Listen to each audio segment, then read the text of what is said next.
I'm Abby Rose. I was born and raised in Western New York. I've been on the Buffalo poetry scene since about 2016. Hi, I'm Axel B. Kolcow. I joined the Buffalo poetry scene in the last couple of years, and I've been here since 2018. We're here to ask some questions. Yeah. Do you want to go first? Sure. You have a very distinct performance style. It's kind of like a revolutionary column manifesto. Have you noticed that? I do. I'm very aware of that, and I get a lot of compliments about it. Like, is there anything specific you do to get into that sort of frame of mind or mindset? I think I've just always been a performer, and like I did a lot of theater as a kid, and it's just hitting that space. Like, I love performing, so it's like easy to get into that headspace, I think. I get that. Yeah. You are also a wonderful performer. You've done slams and spoken word at all different events. What do you prefer one over the other? I really don't. They're just both different, such different formats. I didn't really do a whole lot of poetry slam specific format until I think sometime around last year when I started. I went to the Women of the World Poetry Slam in Baltimore, and for that I started working on the actual slam style. Mostly it's just fun to play around with the different formats. I feel like each one gives you a little bit of a different like challenge. Yeah, I was gonna ask like how you got into slam poetry. I didn't know it was that soon. Yeah, I've been around and gone to Pure Ink poetry slams and different things, but I didn't really do it with a focus on competing. Until last year I decided to like do some things that scare me and get into that, and it was an absolute like learning experience going to WOWPS, which is what people call Women of the World Poetry Slam. That's cool. Yeah, it's similar to you. I'm also a theater kid, so yeah, almost all of my work. Yes, most of my work. I don't know. Occasionally I'll write it to be read, but mostly I write poetry to be performed and listened to. I feel the exact same way. Like I write my poetry to be heard aloud for sure, and like my editing process is like I always read my stuff aloud when I'm editing. Yeah, for sure. That's so funny we have that in common. What gets you sort of in the writing creative mood? Like, what is there anything that specifically inspires you, or? I feel like with poems, it's almost like they just come. Like, it's like you just, like I have to like be really aware and just listen for them, or listen like, it's almost like a feeling sometimes. Yeah, I had a poem come to me the other day and I didn't write it down, and I'm so mad because it's like just gone forever. Yeah. But yeah, I think just being like, trying to stay in tune with that poetry voice inside. What about you? So how do you get yourself prepared for performing? Do you have any rituals? I don't have as many rituals. I used to be a lot more nervous about performing. Now it's not so much, just because I've done it so much. I guess the like, I don't know, the Abby Rose like poetry persona is, you know, just something that kind of comes naturally. It's just me, but also different, you know. Do you find that that slips into like the way you write too? Like, is there a whole persona you're writing under? A lot of my stuff tends to be written in first person and based on my experiences, but I don't know, when I am writing it, I think about how it would sound and how me saying it would sound. I think the same way that you said when you write it to be listened to. Yeah, definitely. So what like aspects of life are a driving force for you writing? Like, it's similar, a little similar to the last one, but like what inspires you to write? Lately, it's been trans joy and trans rage. Like, definitely, my poems have been like super, super political. I wrote one about Elon Musk dying. Like, is that the horse girl one? Yeah. Yeah. Horse girl poem. And I'm like, I've been thinking a lot about politics, obviously, so like things Yeah. have been getting really, really political. Even when I start a poem and I don't intend to go there, like I put a rat in a poem the other day, and then all of a sudden it was just like, let's tear down the borders, and like it just comes out. Yeah, So yeah, I get definitely that. like current events and just my point of view experiencing Yeah. them, for sure. I mean, I was going to ask like how being queer and being trans like informs your poetry, but it seems like that's Well, I'll ask you that right now. How does being trans and queer inform your poetry?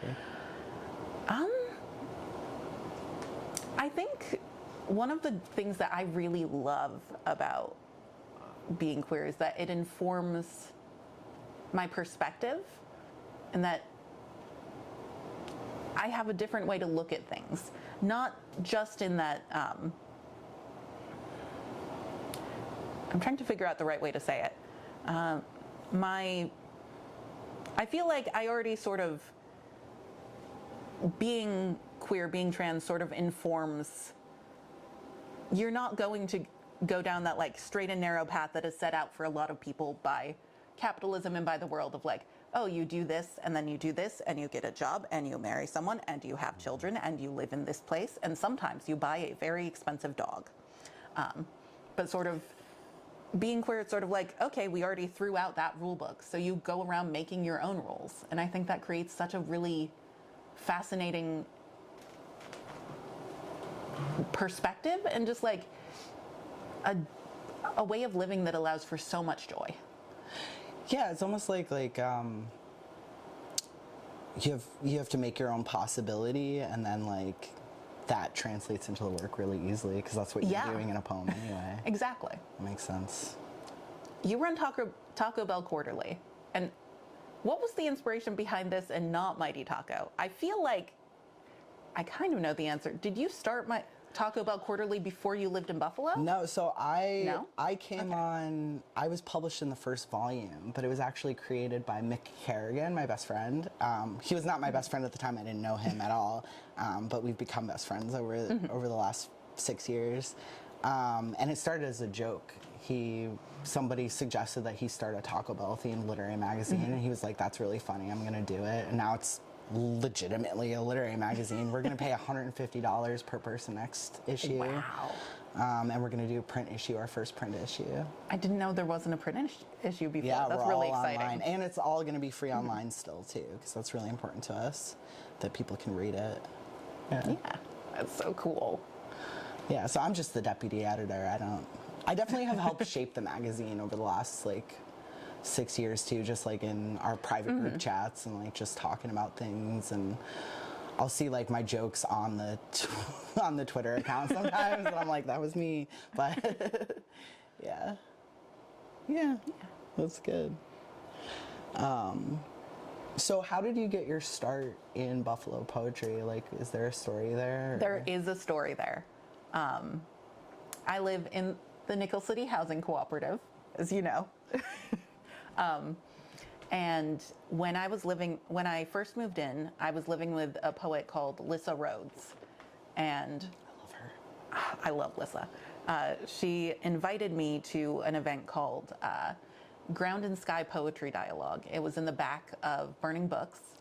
And it was a no mics, no list. People sort of spoke as they were like called to, which was really cool and fun. And it was more it was less about performing and more about sharing the words that you had written like out loud with other people.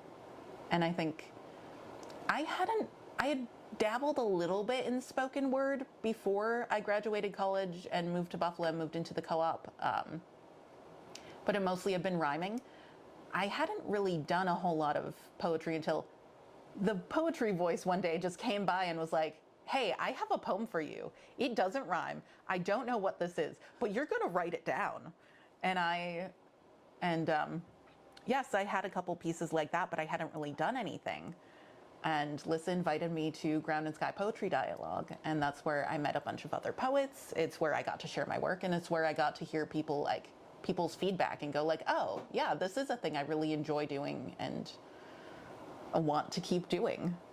What an incredible like introduction into poetry too. It sounds like a Quaker meeting, but for poetry. It basically was a Quaker meeting for poetry. I know that Ground and Sky might have fallen apart. I think someone from Rochester is doing a Ground and Sky now. Oh, cool.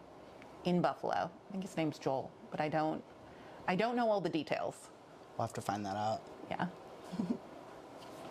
Do you prefer writing poetry or performing poetry? Or are they both kind of They're so similar? different, I feel like. Yeah. Like, I feel like writing poetry gives me a certain kind of pleasure, and then performing poetry gives me like a completely different kind of pleasure. Yeah. I almost think sharing the poetry is more fun than writing, but like I do They're love both writing. very different things. And that's the Yeah. thing is one is for me very like internally satisfying, like it's a solitary pursuit. And I really enjoy that. And for me, sharing it is like a pursuit that also involves community. Yeah, that's a really good way to put it. I think it's like, yeah, connecting to an audience is like so satisfying. Yeah.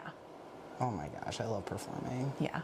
But like writing is also so good and like I don't know, I feel like there isn't as much space for solitude, at least in my life, as I'd like sometimes. And I think that like there's a lot of power in solitude sometimes in just being like, hey, I'm going to sit down and listen to myself. That's, yeah, like you're like spending time with yourself. That makes sense. I think also like there's something about working through a poem and like revising a poem that's like really satisfying as well. Yeah, I'm not always great with puzzles, but I kind of feel a little bit like the way that I feel like people who do puzzles do of like I work around the little and I fit it in and I'm like, oh, that's the phrase I want to use. Yeah. There's the word play. There's the image. Yeah. Yeah, I agree. It's really good. I love poetry. What is the most unique open mic you've ever attended? Where was it? What made it unique? Okay. I absolutely love the Buffalo Infringement Festival. I actually have it on my shirt right now. Amazing. 2024. The 2024 one. For the record, infringement proposals are open. And for a long time, there's been an event at Infringement called Wet Dreamland. Originally, when Dreamland was a house and community of artists, it happened there. And Dreamland is no longer, but Wet Dreamland lives on in Infringement.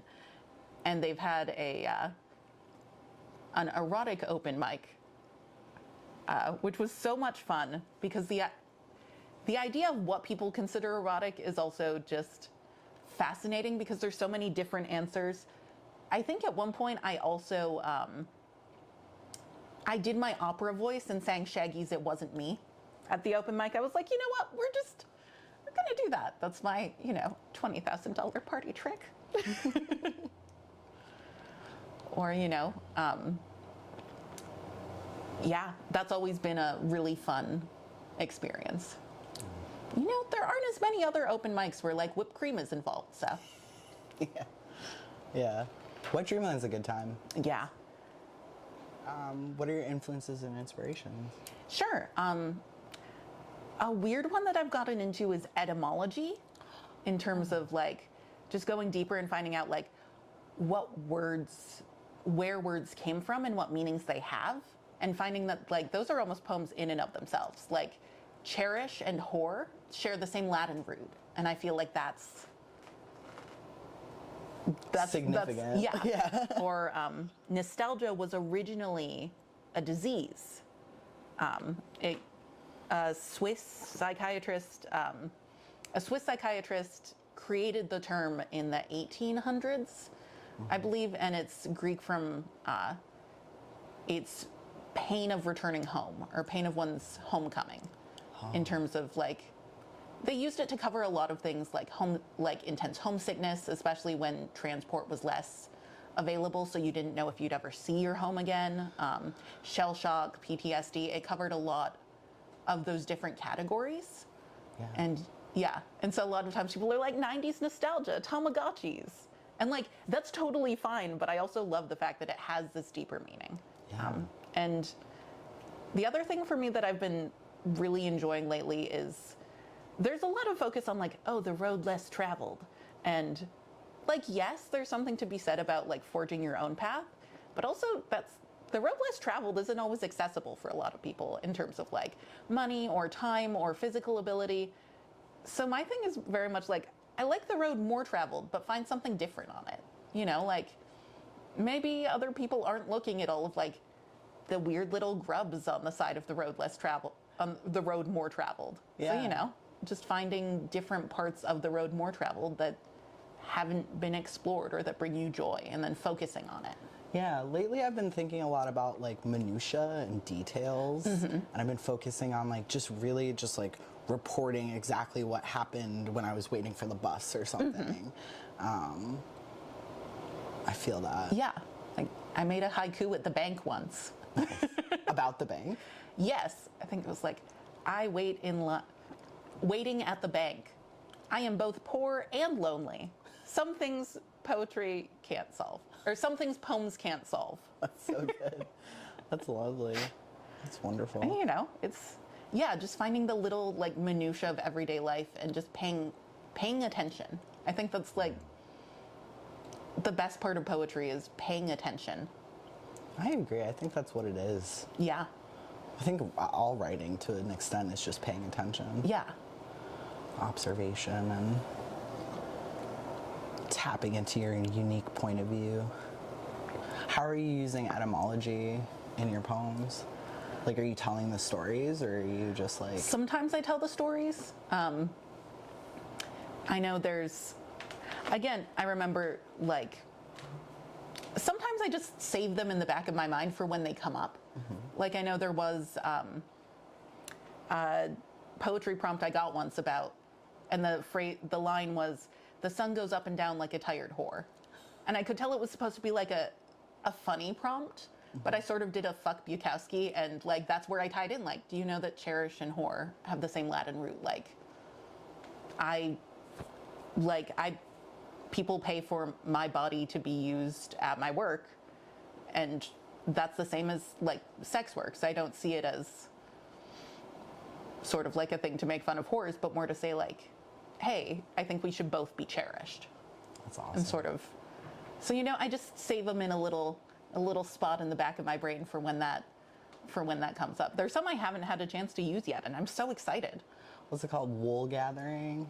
Yeah, I just gather some little bits of wool. I find that also very apt as a fiber artist. I do a lot of crochet. Have you ever crocheted a poem? Like, have you ever crocheted? Like, can a poem be like an object, I guess? Well, I have thought about this in a couple different like ways, in that I've thought of doing, I do have a poem currently called Overcasting or Intarsia about sort of the dropped and unraveled stitches of the lost generation of like gay elders who we've lost to AIDS. And it's very much about their unfinished knitting projects and about like continuing that work and picking up the unraveled stitches. And I think that's the closest I've come to intertwining poetry and fiber arts.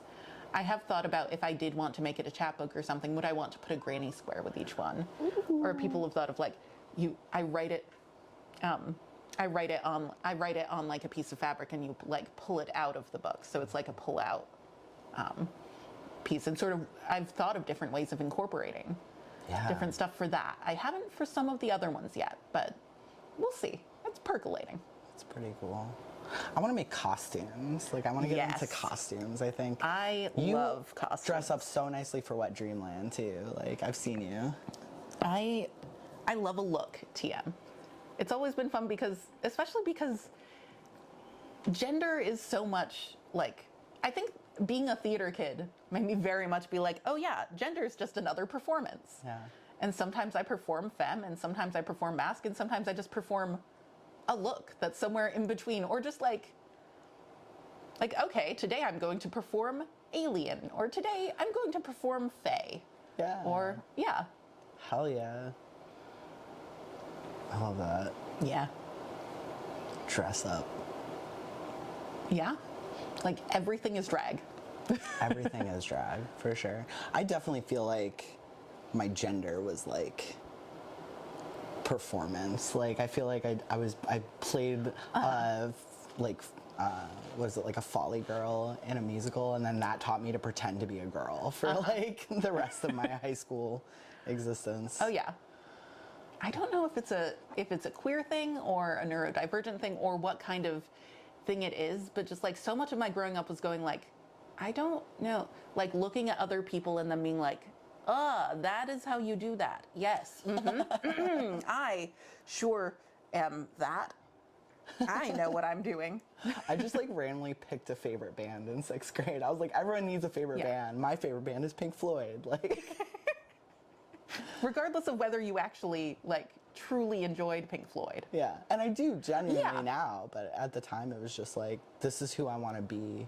Yeah. Yeah, I've been thinking about that in poetry a lot too. Like, I have that whole series of In Another Universe poems, and they're actually getting published in by a small press, Pity Milk Press. That's exciting. In a chapbook called Duet Duet, where they pair two poets together, and it's just like fun. you turn the book over and it's the other poet. So I've done a lot of that. Like, What about an alternate universe where you don't pick Pink Floyd as your favorite band? oh, what would my favorite band be? I don't know. Probably something emo. Yeah, I get that. So do you have anything coming up? Well, I think we both have a very fun and exciting event coming up. Intersect, as part of the Pride Festival, or as part of Buffalo Pride, is coming up on Saturday, June? No, it's May 31st. May 31st. Oh, Yeah. it's coming up on May 31st, and we're both going to be performing poetry. I'm also doing some music for that, which is going to be Ooh, fun. that'll be good. Yeah. Yeah, I'm performing on Porch Fest, possibly on Old Wonder Moth's porch, but I think that's before this will air. Yeah, I don't know when Yeah. Porch Fest is. What about, are you suggesting anything for infringement? Submitting anything? I'm still thinking. I Yeah, don't I know. don't know either. Some years I have like very ready to go ideas. All of the ideas I have this year would require a lot more work than I have currently. I will be helping out with a puppetry project that'll be showing sometime in mid-July. Oh, that's and that'll be a lot of fun. It's poetry, it's puppetry, it's one of my friends got a grant to put together the show, and it's going to be so much fun. excellent. The only thing I have is that Taco Bell Quarterly Volume 8. I'm going to be working on that. Yeah. So look out for the print issue. Nice. I think you also have a Substack, right? Oh, I do have a Substack. B Kolcow, BKOLCOW. It's the Taco Bell Quarterly Alternate Universe, where I just talk about Nice. myself. Is that where people can find you on the, I don't know, social media? Oh yeah, I really got I to don't- quit Twitter, I think. So I want more I get people that. following me. Yeah. What about you? You got socials? I have an Instagram that I don't use. It's absolutely, positively. And mine is December Beef. Yeah. As opposed to January beef. Yes. That's New Year's beef. Yeah, it's just December beef. It's the end of the year beef, cold beef, Yeah. Icy beef. icy beef. That's a good one. Yeah.